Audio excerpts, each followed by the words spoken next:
नमस्कार मित्रों, मेरा नाम है मुनाल पटेल और आज का दिन मकर संक्रांति से भी ज़्यादा खुशियों का दिन है क्योंकि 17 जनवरी रविवार के संडे इंडियन एक्सप्रेस में एग्ज़ाम के लिए कुछ खास काम का नहीं।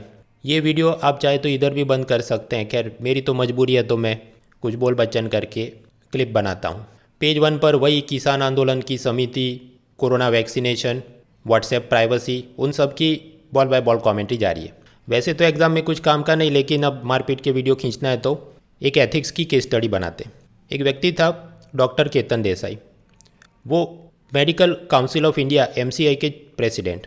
मेडिकल काउंसिल ऑफ इंडिया ऐसी संस्था थी जो अलग अलग मेडिकल कॉलेज को अनुमति देना, उसका सिलेबस, डॉक्टर का वो सब रजिस्ट्रेशन, लाइसेंस का काम देखते थे।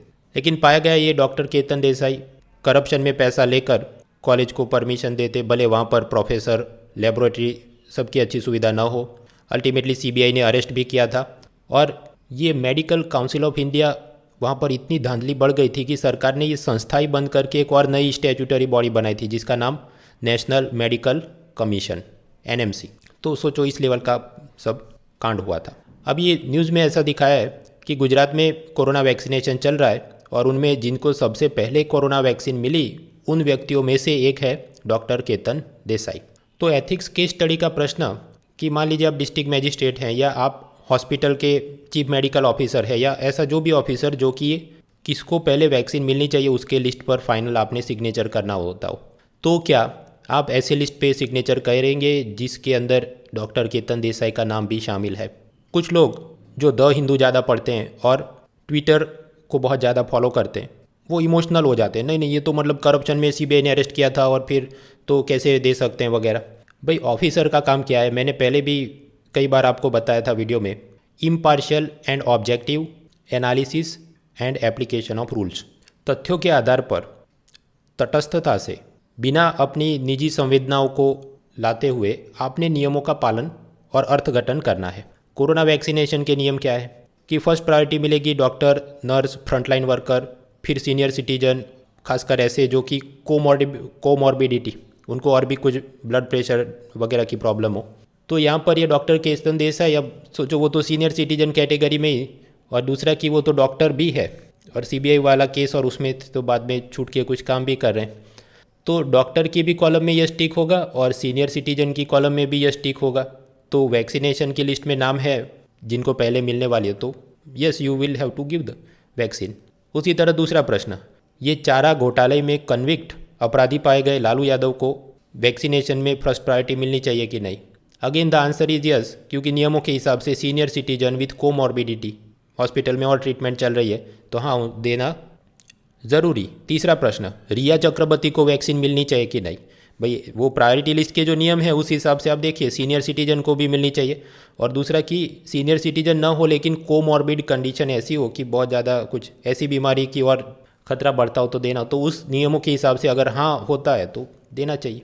क्या ऐसा सीधा प्रश्न तो नहीं बनता, लेकिन आप इस तरह की ये जो थॉट प्रोसेस है इसको दिमाग में अपनाइए ताकि एथिक्स में कुछ और पूछा जाए या इंटरव्यू में कुछ और पूछा जाए तो आपने अलर्ट हो जाना है कि मुझे अपने पर्सनल भावुकता या ट्विटर पर क्या चल रहा है या फिल्मों के हिसाब से क्या होना चाहिए वो नहीं करना।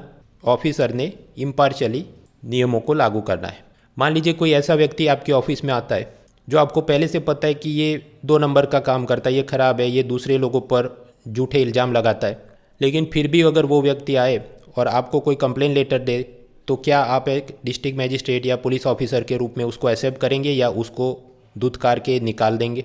Again you have to accept. जो भी ऑफिस में आता है कोई लेटर लेके तो आपने लेटर एक्सेप्ट करना है, फिर उसको पढ़ के वो सही है गलत उसका निर्णय आप बाद में लेंगे, लेकिन यही कहना मैं आपका लेटर या कंप्लेन भी नहीं लूँगा वो ऑफिसर लाइक क्वालिटी नहीं है। Anyways so that is page 1। Page 2 अनुसंधान में कुछ काम का नहीं। असल में मित्रों ये कोरोना वैक्सीनेशन शुरू हुआ तो ज़्यादातर पन्नों में आज इंडियन एक्सप्रेस में फील गुड टाइप के न्यूज़, मतलब किसको वैक्सीन मिला, मैं बहुत गरीब था और मुझे बहुत आनंद मिल रहा है, उस टाइप के सब समाचार डाल के पॉजिटिव माहौल बनाने की कोशिश हो रही है। तो ऐसा ही एम्स में सफाई कर्मचारियों को वैक्सीन मिला, उनको बहुत अच्छा लग रहा है। फिर पेज 3 में भी ऐसे समाचार। पेज 4 तो यहाँ पर स्टेट स्पेसिफिक न्यूज़ एडिशन के हिसाब से आपके राज्य में जिनको वैक्सीन मिली वो मतलब बहुत अच्छा महसूस कर रहे हैं।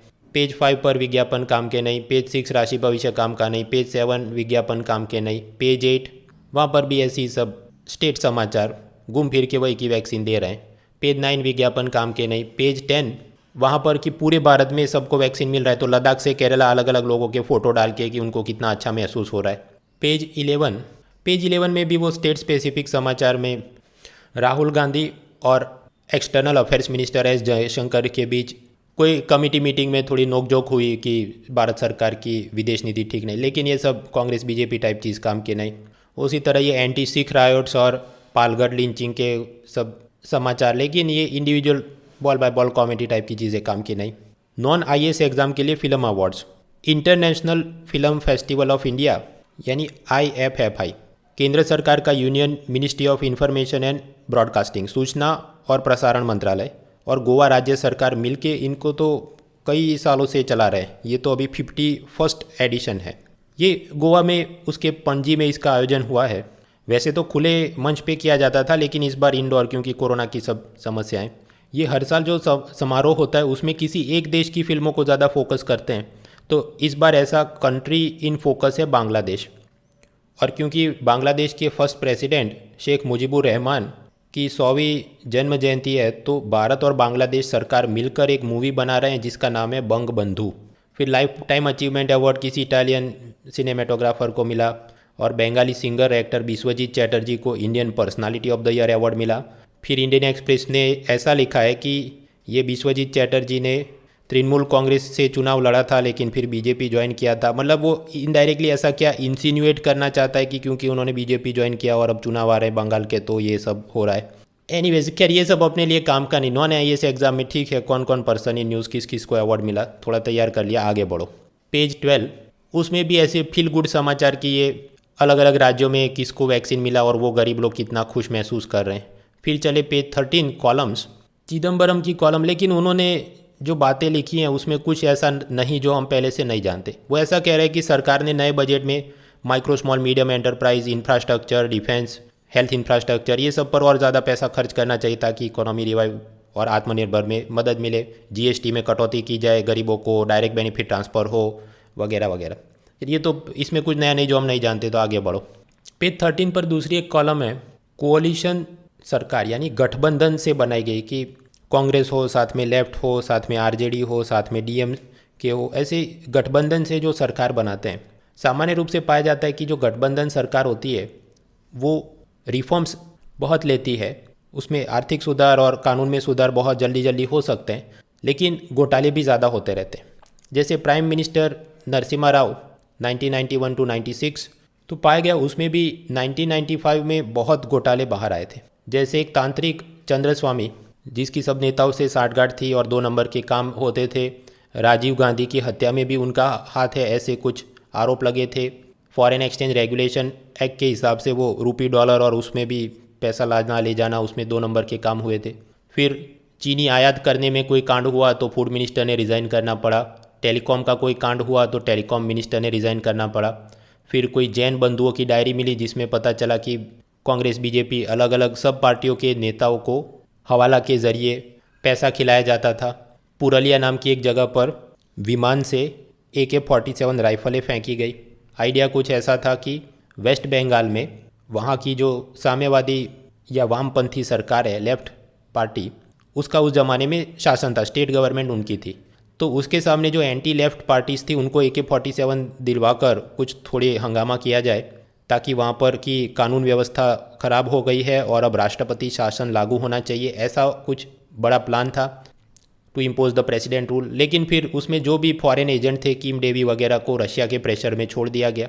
ये सारे घोटाले हुए ऐसा हमने याद नहीं रखना। ये ऐसा दर्शाता है कि कोalition सरकार में वैसे सुधार भी होते हैं, लेकिन कोalition सरकारों की ये मर्यादा होती है कि बहुत सारी पार्टी और बहुत सारे प्रेशर ग्रुप्स के दबाव के चलते 2 नंबर के काम होते रहते हैं और कुछ बार सरकार ने उसको नज़रअंदाज भी करना पड़ता है, लेकिन बाद में वो फिर पता चल जाता है जब बहुत हद से ज़्यादा करप्शन हो जाए। इसके अलावा पेज 13 पर बाकी जो कॉलम है, तवलीन सिंह, कुमी कपूर, एकता मलिक, कुछ एग्ज़ाम के लिए जानने लायक नहीं। फिर चले पेज 14 इकोनॉमी, प्रारंभ स्टार्टअप इंडिया इंटरनेशनल समिट। ये समिट भारत की कॉमर्स मिनिस्ट्री वाणिज्य मंत्रालय उसके नीचे जो डिपार्टमेंट है DPIIT, वो बीमस्टेक समूह के साथ इसका आयोजन कर रहा है। बीमस्टेक समूह मतलब bay of Bengal initiative for multi sectoral technical and economic cooperation, जिसमें Bangladesh, Bhutan, India, Myanmar, Nepal, Sri Lanka, Thailand शामिल हैं। और इसका ऑनलाइन उद्घाटन करते समय प्राइम मिनिस्टर ने 1,000 करोड़ का स्टार्टअप इंडिया सीड फंड बनाएंगे ऐसी घोषणा की। सीड फंड मतलब जो स्टार्टअप कंपनी अभी अभी शुरू हुई है उसके अंदर पैसा निवेश करना ताकि उसका जो पौधा है वो और ज़्यादा बड़ा हो सके। कह रही कोई इतनी ज़ोरदार योजना अभी बनी नहीं। ठीक है, MCQ के लिए कुछ की ये प्रारंभ स्टार्टअप इंडिया इंटरनेशनल समिट, तो कौन कौन पार्टनर, भारत का कॉमर्स मिनिस्ट्री और सामने बीमस्टेक हो गया, आगे बढ़ो। कुछ सालों पहले इकोनॉमिक सर्वे आर्थिक सर्वेक्षण में ऐसा कहा था कि भारत में नॉन परफॉर्मिंग एसेट्स यानी अनर्जक परिसंपत्तियाँ, ये जो बैंकों से आपने लोन में पैसा लिया वापस नहीं करे, वो प्रॉब्लम बहुत बढ़ गई। तो इकोनॉमिक सर्वे ने सजेस्ट किया कि क्यों ना एक अलग से बैड बैंक बनाया जाए। ये बैड बैंक ऐसी संस्था होगी जो सभी पब्लिक सेक्टर बैंक यानी सार्वजनिक क्षेत्र के बैंक, या जिसे हम कहें सरकारी बैंक, हालांकि आप मेंस में या इंटरव्यू में लिख या बोल रहे हैं तो सरकारी बैंक नहीं, सही शब्द क्या है, पब्लिक सेक्टर बैंक यानी सार्वजनिक क्षेत्र का बैंक।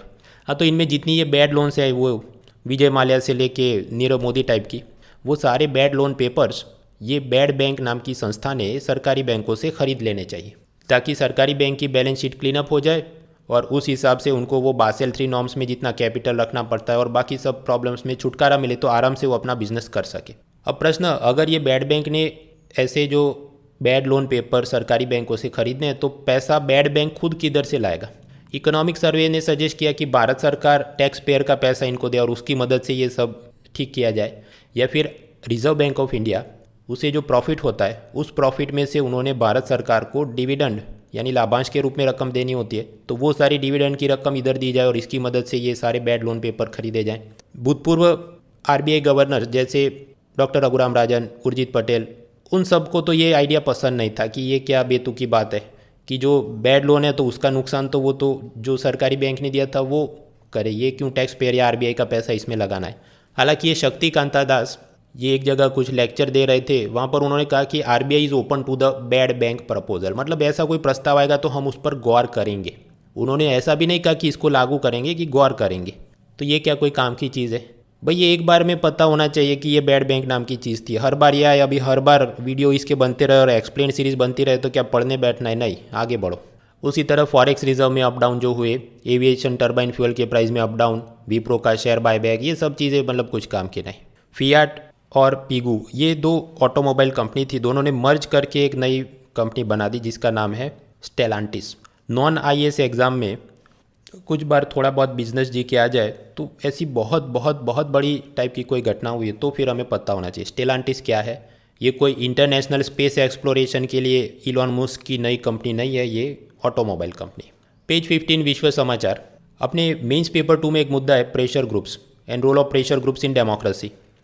दबाव समूह मतलब ये जैसे किसानों का यूनियन जो अभी सरकार पे प्रेशर डाला किसान कानून हटा दो, उसी तरह फिक्की, एसोचैम, नास्कॉम ऐसे इंडस्ट्रियल समूह जो भारत सरकार पर दबाव बनाए कि ये हमारी लोकल इंडस्ट्री को प्रोटेक्ट करो, बाहर से आने वाले सामान पर ज़्यादा टैक्स लगाओ या हमारे ऊपर कॉरपोरेशन टैक्स और GST कम करो वगैरह। ऐसे ही एक प्रेशर ग्रुप अमेरिका में भी है, नेशनल राइफल एसोसिएशन यानी NRA। बंदूक बनाने वाले सब कंपनियां और उनके सपोर्टर्स का ये समूह। आप जानते हैं अमेरिका में 2 पार्टियाँ हैं, डेमोक्रेट्स एंड रिपब्लिक।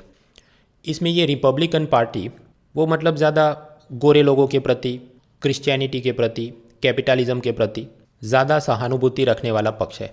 और ये NRA एसोसिएशन उनको चुनाव जीतने के लिए बहुत सारा इलेक्शन फंडिंग देता है।